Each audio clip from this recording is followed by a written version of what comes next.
अस्सलामु अलैकुम वरहमतुल्लाहि वबरकातुहू। नहमदुहु व नुसल्ली व नुसल्लिमु अला रसूलिहिल करीम, अम्मा बाद।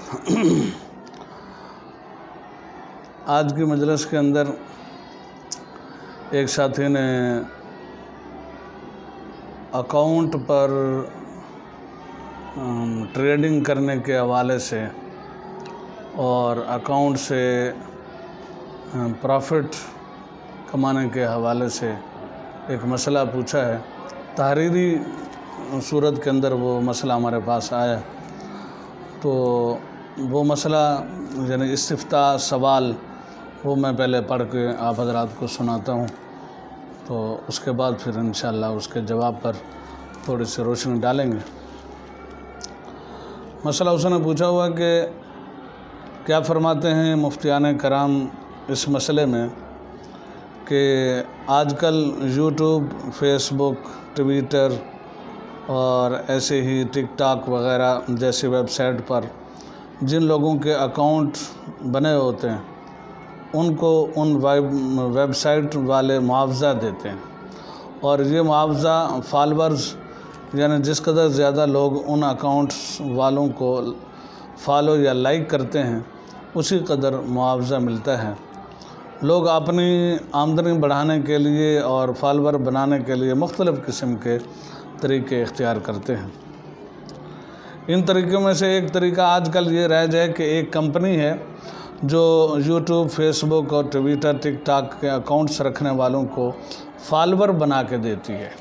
और उनसे मुआवज़ा लेती है, फिर उसमें अपना कमीशन रख कर आगे फॉलो करने वाले लोग जो उस कंपनी के ज़रिए फॉलो करते हैं उनको मुआवज़ा देती है। कंपनी की दर्ज झैल शराइत भी हैं। उन शराइत में से पहली शर्त ये है कि सबसे पहले बंदा उस कंपनी की वेबसाइट पर अपना ज़ाती अकाउंट बनाएगा। दूसरी शर्त यह है कि बंदे को मबलग 9,000 रुपये कंपनी के अकाउंट में जमा करवाने होंगे, जिनमें से 2,000 रुपये रजिस्ट्रेशन फ़ीस के मद में कंपनी काट लेगी और बकिया 7,000 रुपये सिक्योरिटी के मद के अंदर अपने अकाउंट में रखना लाजम होंगे। तीसरी शर्त, उसके बाद कंपनी मज़कूरा बाला वेबसाइट के 5 इश्तिहारात भेजती है बंदा के अकाउंट में, इश्तिहारात भेजती है बंदा के अकाउंट में। बंदा को हर एक इश्तिहार को फॉलो करने पर 90 रुपये मुआवज़ा मिलते हैं और 24 घंटों में 5 इश्तिहारात के 450 रुपये मुआवज़ा मिलते हैं जो बंदा के अकाउंट में जमा होते हैं। नंबर 4, और ये कि उस कंपनी में जिस बंदे का अकाउंट बन चुका है वो आगे अपने अकाउंट के तवस्सुत से आगे जितने भी बंदों के अकाउंट बनवाएगा, हर नया अकाउंट बनवाने पर उसे इजाफ़ी मुआवज़ा दिया जाएगा, क्योंकि उससे कंपनी के इश्तिहारात की तशहीर में इजाफ़ा होता है और ज़्यादा से ज़्यादा अफराद फॉलो करने वाले बन जाते हैं। नंबर 5, ये कि बंदा को कंपनी के इश्तिहारात को फॉलो करने पर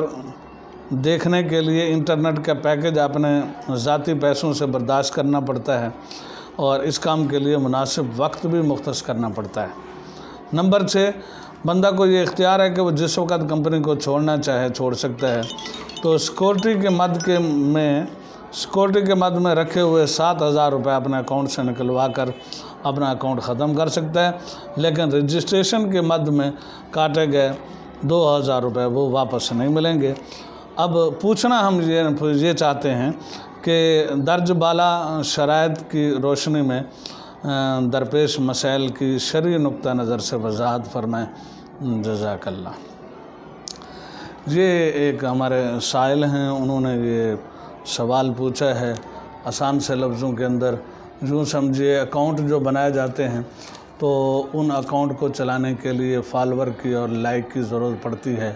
तो अगर फॉलोअर और लाइक नहीं बन रहे तो उसके लिए फिर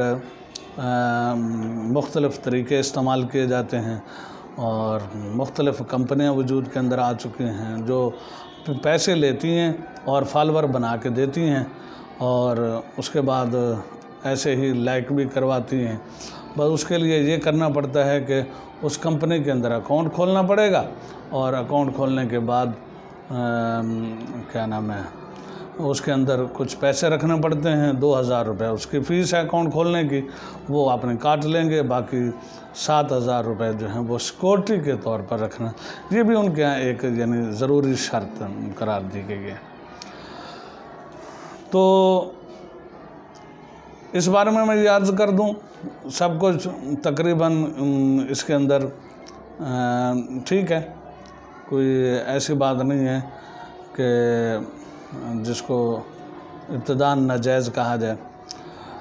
फॉलोअर बनाने के लिए ये जो तरीके जिन्होंने तरीका इस्तिफ्ता के अंदर पूछा है ये भी ठीक है। अलबत्ता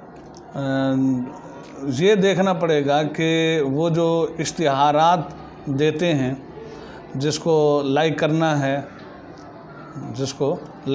है या फॉलो करना है, वो इश्तिहारात कैसे हैं, आया नाजायज़ तो नहीं है, किसी गलत काम के, हराम काम के तो नहीं है। अगर हराम काम के हैं या नाजायज़ काम के हैं, ठीक है, या ख़ुद इश्तिहार ही गलत है, तो फिर तो जो है वो ना यानी अकाउंट ना ही खोले तो बेहतर है। बल्कि बेहतर क्या, नहीं खोलना फिर जायज़ ही नहीं है। ऐसे ही जो उसने इस के अंदर ना ये भी पूछा हुआ है कि हम लोग दूसरों को कहते हैं कि वो फिर इसके अंदर जो है वो अकाउंट बनाएं, दूसरों लोगों को तैयार करते हैं इस कंपनी के अंदर अकाउंट बनाएं, तो वो दूसरे लोग भी इसके अंदर जो है वो अकाउंट बनाते हैं। फिर अकाउंट बनाने पर हमें भी उसमें से कुछ कमीशन मिलता है। ठीक है जी, आपने मेहनत का कमीशन लेना जायज़ है तो वो ले सकते हैं, लेकिन उसके बाद जो दूसरे नंबर वाले, तीसरे नंबर वालों को कहते हैं या चौथे नंबर वालों को कहते हैं, फिर वो भी लोग अकाउंट बनाते हैं, जिन्हें स्टेज 3 हो गया, स्टेज 4 हो गया, और फिर उनके भी काम में से कुछ कमीशन पहले नंबर वालों को जो मिलता है वो नाजायज़ है, क्योंकि इन्होंने कोई अमल और मेहनत की नहीं है, लिहाजा उस पर इनको कमीशन मिलना इनके लिए हराम और नाजायज़ होगा। और इसमें एक बात मुस्तफ़ी ने फ़ोन पे बराह रास्त पूछी थी कि जो तीसरे चौथे स्टेज वालों का जो कमीशन है वो अगरचे हराम है पहले और दूसरे स्टेज वालों के लिए, तो उसको निकलवाना और फिर उसको इस्तेमाल करना, और ऐसे ही जैसे उलमा कहते हैं कि हराम माल को बग़ैर सवाब की नीयत के आगे सदका कर दिया जाए, तो इस नीयत से भी निकालना ये उलमा कहते हैं ये नाजायज़ है,